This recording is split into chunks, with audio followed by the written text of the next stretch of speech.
वालेकुम डॉक्टर्स। आज का हमारा टॉपिक है रिस्पॉन्स टू एक्सरसाइज कि जब कोई बंदा एक्सरसाइज कर रहा होता है तो उसकी बॉडी के अंदर कौन कौन सी चेंजेस आती हैं। ठीक है, तो देखें, सबसे पहले तो ये सीन होता है कि जब बंदा एक्सरसाइज करना स्टार्ट करता है ना, तो उस वक्त उसका जो रिस्पायरेटरी रेट है या जो हार्ट रेट है वो इंक्रीज़ होना शुरू हो जाता है। ठीक है, आपको पता है जब कोई बंदा एक्सरसाइज कर रहा होता है तो उस रूटीन ही है, तो एक सिंपल सी एग्जांपल है, कोई हार्ड वर्क करे, कोई एक्सरसाइज करे तो उसका रिस्पायरेटरी रेट जो है या सांस लेने की या वेंटिलेशन जो है वो हाई हो जाती है। ठीक है, इससे उसका हार्ट बीट भी तेज़ हो जाती है।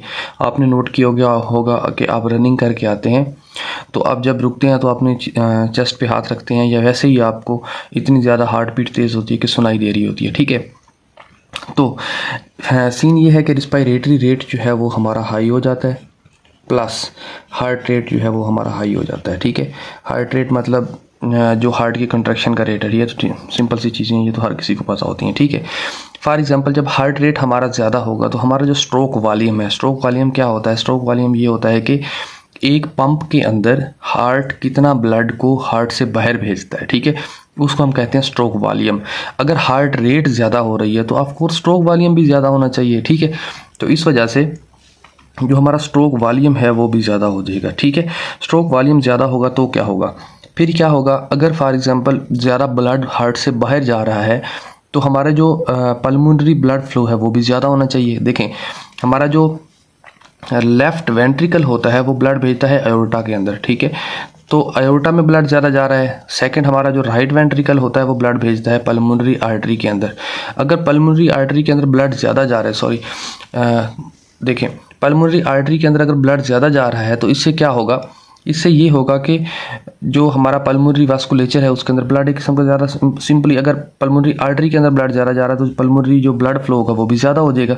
इससे क्या होगा, इससे जो हमारी वेंटिलेशन परफ्यूजन रेशियो है वो इंक्रीज़ हो जाएगी। ठीक है, ये वेंटिलेशन परफ्यूजन रेशियो क्या होती है इसके ऊपर मैं कंप्लीट वीडियो रिकॉर्ड कर चुका हूँ, उसको मैं कमेंट बॉक्स में मैं पुट कर दूंगा, उसका लिंक आप वो भी देख सकते हैं कि ये क्या चीज़ होती है। ठीक है, वेंटिलेशन मतलब जो हम सांस लेते हैं, और परफ्यूजन जो कि हमारी ऑक्सीजन या जो सैचुरेशन है वो ब्लड के अंदर जो इंटर होती है उसको हम परफ्यूजन कहते हैं सिंपल वर्ड्स में। ठीक है, तो देखें ये ज़्यादा हो जाएगी। ये किस एरिया में ज़्यादा होगी? नॉर्मली हमारा जो लंग होता है उसके जो टॉप वाला रीजन होता है, फॉर एग्जांपल ये मैं एक सिंपल लंग ड्रा कर देता हूँ।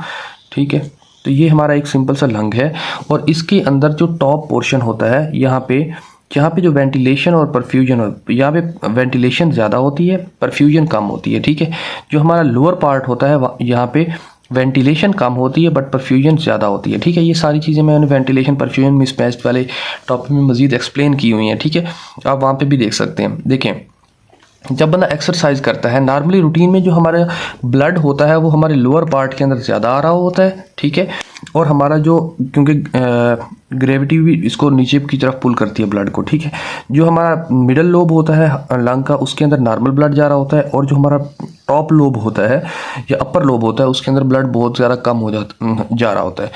मतलब ये नहीं कि कम जा रहा होता है, मतलब ये है कि उसकी परफ्यूजन वहाँ पे कम हो रही होती है। ठीक है, जब बंदा एक्सरसाइज करता है तो ये जो तीनों पार्ट ऑफ द लंग है वहाँ पे परफ्यूजन इक्वल हो जाती है। ठीक है, जितनी परफ्यूजन नीचे वाले पार्ट में है उतनी मिडल पार्ट में और उतनी ही अपर वाले पार्ट में होगी। ठीक है, क्लियर हुआ? अभी देखें, फॉर एग्जांपल आप देखते हैं कि जब बंदा एक्सरसाइज स्टार्ट करता है तो स्टार्टिंगली उसका जो रिस्पायरेटरी रेट है या सांस लेने की जो रेट है, या एक किस्म का हम कह सकते हैं कि सांस लेना जो सांस ले रहा होता है वो तेज़ हो जाता है। जब सांस लेना तेज़ हो जाता है तो एक पॉइंट ऐसा आता है कि उसके बाद उससे ज़्यादा तेज़ नहीं हो सकता, वो एक आखिरी पीक पॉइंट होता है कि उससे ज़्यादा तेज़ नहीं हो पाएगा। देखें, अगर हम इसको ग्राफिकल रिप्रेजेंटेशन में देखें, यहाँ से बंदे ने सांस एक्सरसाइज करना स्टार्ट किया। ठीक है, ये हमारा पास है रिस्पायरेटरी रेट। ठीक है, और ये हमारे पास है टाइम। ठीक है, देखें फॉर एग्जांपल अगर टाइम जैसे जैसे पास हो रहा है उसे एक्सरसाइज कर रहा है उसका रिस्पायरेटरी रेट भी बढ़ रहा है, टाइम भी इंक्रीज़ हो रहा है। ठीक है, लेकिन एक पॉइंट ऐसा आता है जब उसके बाद रिस्पायरेटरी रेट बढ़ना कम बंद हो जाता है बिल्कुल, और सिर्फ टाइम के साथ वो रिस्पायरेटरी रेट जो है वो यहाँ तक हाई होता है। ठीक है, नॉर्मली यहाँ से स्टार्ट किया यहाँ से, और ऐसे हार्ट रेट भी बढ़ रहा है टाइम के साथ साथ, और रिस्पायरेटरी रेट भी बढ़ रहा है। ठीक है, बट एक पॉइंट ऐसा आता है जब उसका हार्ट रेट और रिस्पायरेटरी रेट एक पीक पॉइंट तक बढ़ जाते हैं, उससे ज़्यादा नहीं बढ़ सकते। ठीक है, तो ये वाला जो पॉइंट होता है यहाँ पे मैं जो हमारी वेंटिलेशन और परफ्यूजन की जो रेशो होती है वो कांस्टेंट हो जाती है, या हम कह सकते हैं कि रिस्पायरेटरी रेट, हार्ट रेट जो है वो कांस्टेंट हो जाता है। ठीक हो गया, क्लियर। अभी देखें फिर क्या होगा कि उसने यहाँ पे जो यूएसएमएल फर्स्ट एड की बुक है ना, इसके ऊपर लिखा हुआ है कि वेंटिलेशन और परफ्यूजन जो है रेशियो है वो एपिक्स में मोर यूनिफॉर्म हो जाती है। ठीक है, तो इसका मतलब यही है कि जो हमारे नॉर्मली लंग होता है, इसके जो लोअर लोब होता है, इसके अंदर वेंटिलेशन परफ्यूजन बहुत ज़्यादा हो रही होती है, लेकिन ऊपर वाले में परफ्यूजन कम हो रही होती है। लेकिन एक्सरसाइज के दौरान सारे लोब्स के अंदर इक्वल हो जाती है, या कांस्टेंट हो जाती है, या यूनिफॉर्म हो जाती है। ठीक है, एक पॉइंट हो गया ये। फिर सेकंड चीज़ ये है कि फर्स्ट पॉइंट हमने डिस्कस कर लिया। सेकंड चीज़ ये है कि हमारे सेल्स जो हैं उनको वो बहुत ज़्यादा ऑक्सीजन की कंजप्शन कर रहे होते हैं। ठीक है, इस वजह से सेलुलर रिस्पायरेशन जो है कंजप्शन कर रहे होते हैं। ठीक है, तो इसकी वजह से जो ऑक्सीजन है वो उनकी डिमांड बढ़ जाती है सेल के अंदर। ठीक है, जब ऑक्सीजन ज़्यादा यूटिलाइज हो रही है तो ऑफकोर्स कार्बन डाइऑक्साइड भी ज़्यादा प्रोड्यूस हो रही होगी। ठीक है, तो हम सिंपली कह सकते हैं कि सेलुलर रिस्पायरेशन बढ़ जाती है। ठीक है, कार्बन डाइऑक्साइड की प्रोडक्शन ज़्यादा होती है, ऑक्सीजन ज़्यादा से ज़्यादा यूटिलाइज होती है।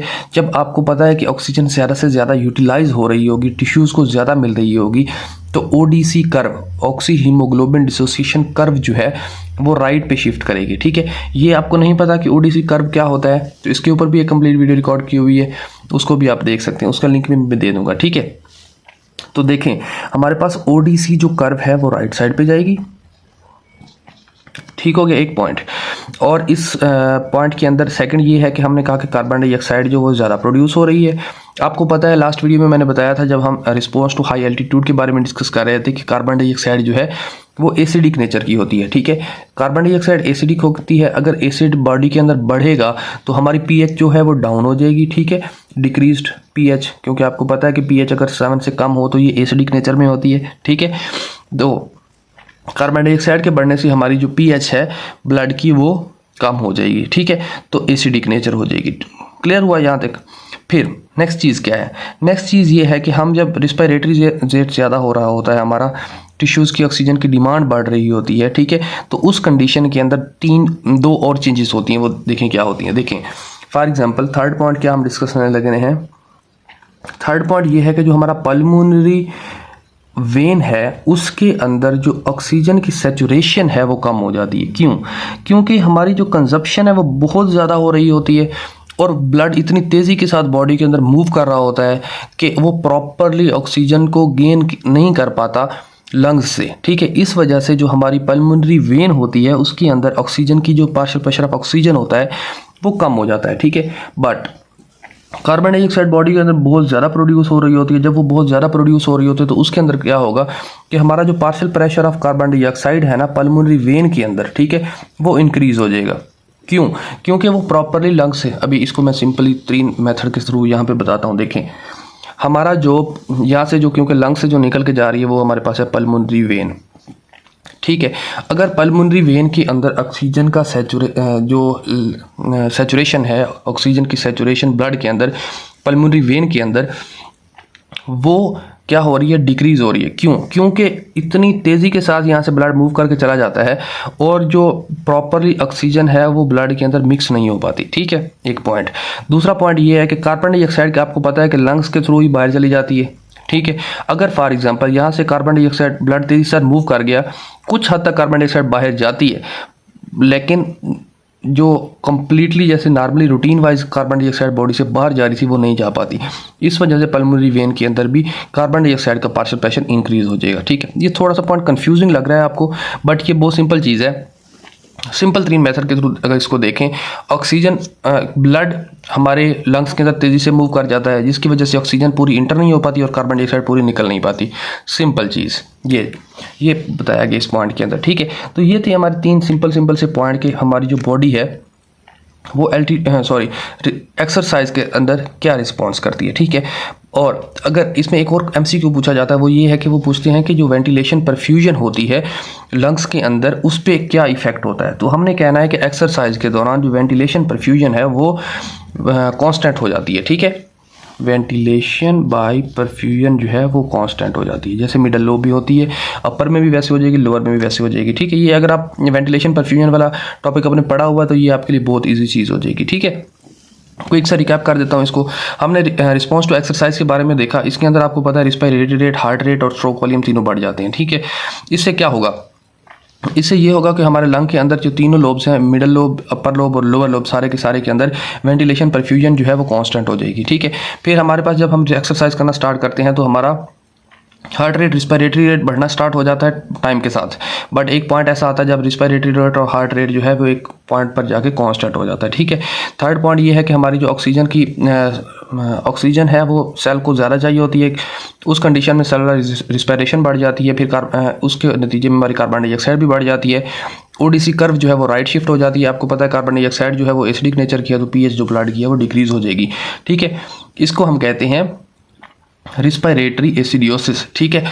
फिर हमारे पास है थर्ड पॉइंट ये है कि पल्मोनरी वेन के अंदर ऑक्सीजन का जो पार्शियल प्रेशर है वो डाउन हो जाएगा और कार्बन डाइऑक्साइड का जो पार्शियल प्रेशर है वो हाई हो जाएगा, ठीक है। ये सिंपल सी चीज़ें थी और बहुत छोटा सा टॉपिक था, बट वीडियो थोड़ी लॉन्ग हो गई, तो I am sorry about that. Thank you doctors, अल्लाह हाफिज़।